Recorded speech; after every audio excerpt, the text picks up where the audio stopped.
दुख भोग का तीसरा सप्ताह, दिन शनिचर। प्यारे भाई और बहनों, आज के मनन चिंतन के लिए लूक के अनुसार सुसमाचार 18वां अध्याय वाक्य 9 से 14 पर हम मनन चिंतन करेंगे। कुछ लोग बड़े आत्मविश्वास के साथ अपने को धर्मी मानते और दूसरे को तुच्छ समझते थे। ईसा ने ऐसे लोगों के लिए यह दृष्टांत सुनाया। दो मनुष्य प्रार्थना करने मंदिर गए, एक फरीसी और दूसरा नाकेदार। फरीसी तन कर खड़ा हो गया और मन ही मन इस प्रकार प्रार्थना करता रहा, ईश्वर, मैं तुझे धन्यवाद देता हूँ कि मैं दूसरे लोगों की तरह लोभी, अन्यायी, व्यभिचारी नहीं हूँ और न इस नाकेदार की तरह ही। मैं सप्ताह में 2 बार उपवास करता हूँ और अपनी सारी आय का दशमांश चुका देता हूँ। नाकेदार कुछ दूरी पर खड़ा रहा। उसे स्वर्ग की ओर आंख उठाने तक का साहस नहीं हो रहा था। वह अपनी छाती पीट पीट कर यही कह रहा था, ईश्वर, मुझ पापी पर दया कर। मैं तुमसे कहता हूँ, वह नहीं बल्कि यही पाप मुक्त होकर अपने घर गया, क्योंकि जो अपने को बड़ा मानता है वह छोटा बनाया जाएगा, परंतु जो अपने को छोटा मानता है वह बड़ा बनाया जाएगा। प्यारे भाई और बहनों, आज हमने सुसमाचार में सुना कि फरीसी जो प्रार्थना कर रहा था, उसके प्रार्थना में उसने ये सब बताया भगवान को कि उसने भगवान के लिए क्या क्या किया है, और उसके अंत में वो कहता है कि वो एक अच्छा इंसान है, वो पापी नहीं है, वो दूसरों की तरह उसकी जिंदगी नहीं है, और खास करके उस नाकेदार की तरह तो उसकी जिंदगी बिल्कुल भी नहीं है। तो प्रभु को बता रहा था कि उसने प्रभु के लिए क्या क्या किया है। और उसके विपरीत नाकेदार की जिंदगी हम देखेंगे तो वो नाकेदार जो है वो अपने जिंदगी पर मनन चिंतन कर रहा था। हे प्रभु, मैं पापी हूं, हे प्रभु, मैंने पाप किया है, मुझे क्षमा कर।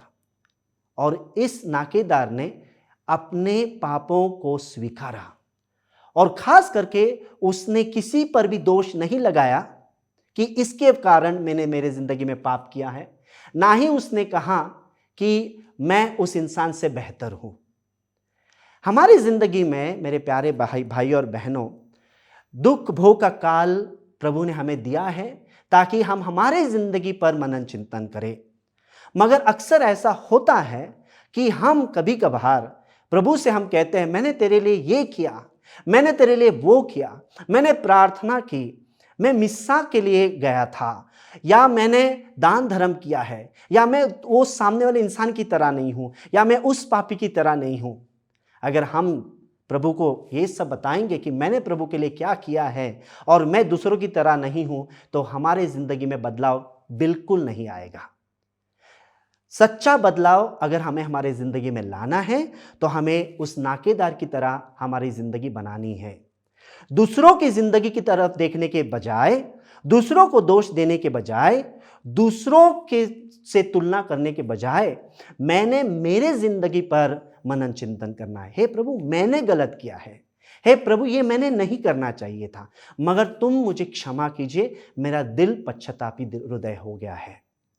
मेरे प्यारे भाई और बहनों, आज हमारे घरों में भी कभी कभार घर का जो पुरुष होता है वो कभी कभार क्या कहता है, मैं तो थोड़ा सा ही पीता हूं ना, सामने वाले इंसान की तरफ तो देखो वो कितना पीता है, मैं तो थोड़ा सा ही पीता हूं, तो उसमें क्या बुरा करता हूं।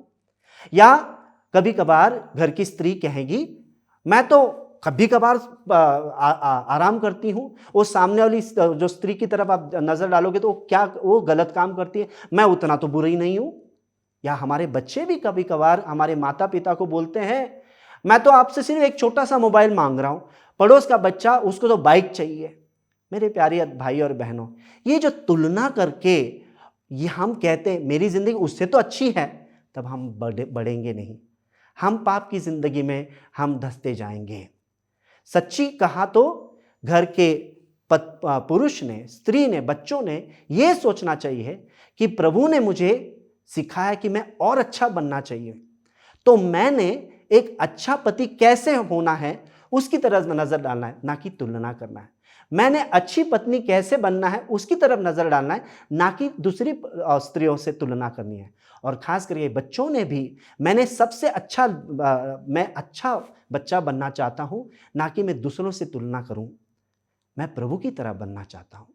प्यारे भाई और बहनों, इसीलिए आज के पहले पाठ में होशिया का ग्रंथ से 6 अध्याय से हम सुनते हैं, प्रभु कहता है, मैं बलिदान की अपेक्षा प्रेम और होम की अपेक्षा ईश्वर का ज्ञान चाहता हूं। तो हमने प्रभु को ये नहीं बताना मैंने तुम्हारे लिए ये किया, वो किया, बलिदान दिया है। मैंने सिर्फ हमारी जिंदगी में प्रेम और प्रभु का ज्ञान मैंने स्वीकारना है। मेरे प्यारे भाई और बहनों, आज हम प्रार्थना करें कि हम किसी से तुलना ना करें, हम हमारी जिंदगी पर मनन चिंतन करें और हमारे पापों को स्वीकार करके हम हमारे जिंदगी में बदलाव लाएं। इस दुख भोग के काल में यह प्रार्थना हमारी हमेशा रहे।